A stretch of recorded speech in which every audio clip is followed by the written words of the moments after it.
Good day, everyone. I am Leia Tuluzo Orlandes from BEZ English 2B, and for today's video, we're gonna tackle about scaffolding.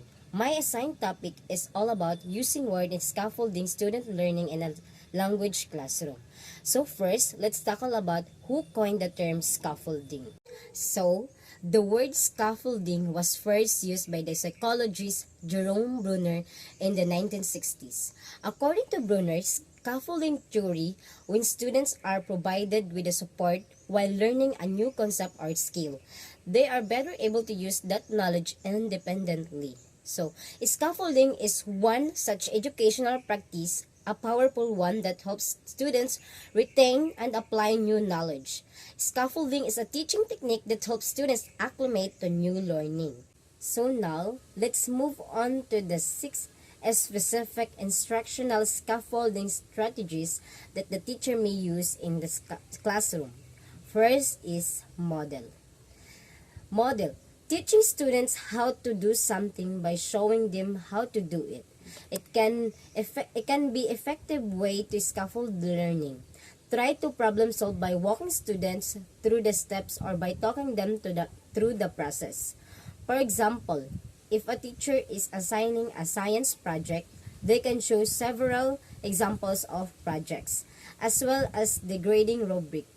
During the modeling phase, teacher utilized think aloud to show students how to think their way through what they are doing. Finally, during modeling, teachers can also give non-examples. This can be just as helpful as good example. So next is use prior knowledge. Students are not blank slates. They come to class with knowledge of and experience with many different topics. Teachers who connect new learning to prior life experiences help students integrate information more quickly. Students understand and retain new information more readily when they can connect it to something they already know.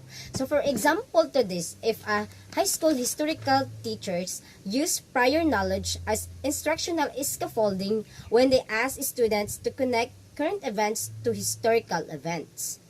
So the third one is talk about it. Students need time to reflect on their learning. So it can be beneficial to give them opportunities to absorb what they have just seen before they apply the knowledge to their independent work. Sometimes this kind of reflection is facilitated by putting students in pairs or small groups to talk to each other.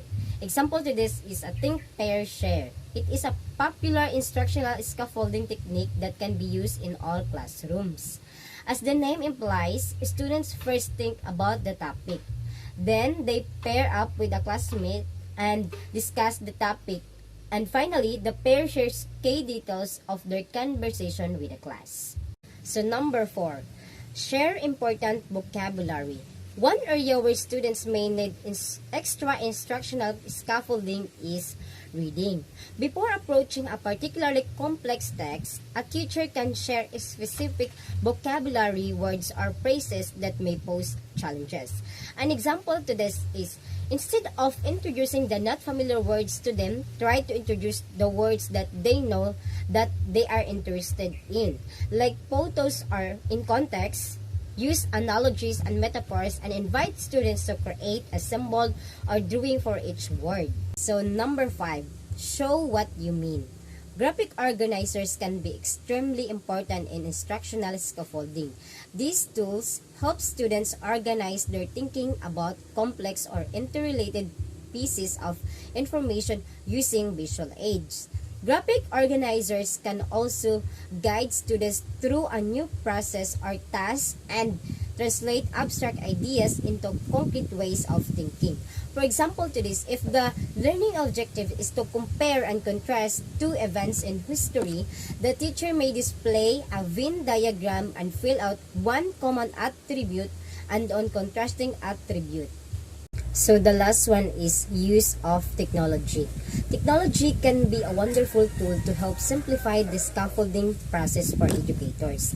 Teachers can make playlists of lecture videos for students to watch before the class lesson, allowing students to preview the material and be ready to engage with the content in class. They can also provide links to websites that have different ways to engage with the content, such as videos, games, articles, or demonstrations. So that's all for today.